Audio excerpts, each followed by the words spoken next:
Les Chatburn Books, ce sont ces livres dont on a entendu parler et qu'il faudrait sans doute lire si on ne l'a pas encore fait. Ces livres qui nous sont transmis par toute notre culture, par toutes les cultures. Le Chatburn sur un bateau, sur un navire, c'est ce bel appareil par lequel le capitaine donne des instructions très claires, sans ambiguïté, à ses mécaniciens, qui permettent en tout cas de ne commettre jamais d'erreur pour savoir là où on va. Les livres Chatburns, c'est toujours ces livres qui sont présents à nos côtés, notre patrimoine littéraire qui nous permet de savoir où l'on va en sachant d'où l'on vient. Le troisième Chatburn Book dont je vais vous parler est tiré des contes fantastiques de Théophile Gautier, écrit en 1840. Il s'agit d'une nouvelle intitulée « Le pied de la momie ». Ce récit, nous invite à la rencontre d'une momie. Tout commence à Paris lorsque notre narrateur, un jeune homme, entre chez un marchand de curiosités parisien, véritable Capharnaüm. L'hôte du lieu est un vieux gnome aux yeux jaunes, qui occupe sa journée en furetant au milieu de ses vieilleries. Quand soudain notre narrateur aperçoit un pied charmant, qui s'avère être un pied embaumé, un pied de momie, le pied de la princesse Hermontis, d'après le marchand, aux yeux de hibou. Dardant de ses prunelles phosphorescentes son jeune client, il l'avertit, d'une voix stridente comme le miaulement d'un chat qui vient d'avaler une arête. Le pied de la princesse Hermontis, servir de presse-papier.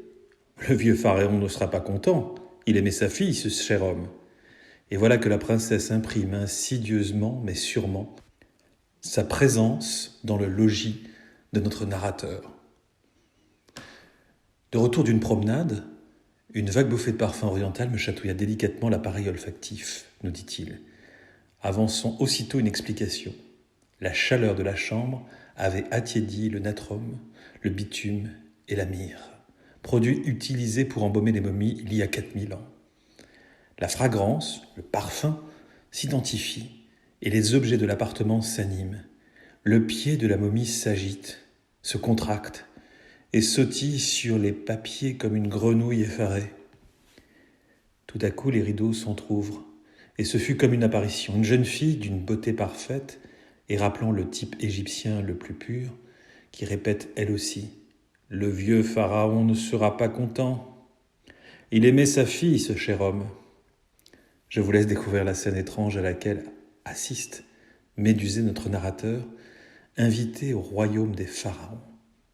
Alors que le pharaon, père de la belle égyptienne, tente de serrer la main de notre jeune narrateur, brusque changement de ton dans le récit qui marque un retour vers le futur.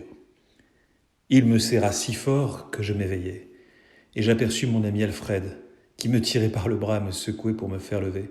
« Ah, ça, enragé dormeur, faudra-t-il te faire porter au milieu de la rue et te tirer d'un feu d'artifice aux oreilles ? Il est plus de midi, tu ne te rappelles pas, donc, que tu m'avais promis de venir me prendre pour aller voir les tableaux espagnols de M. Aguado ?»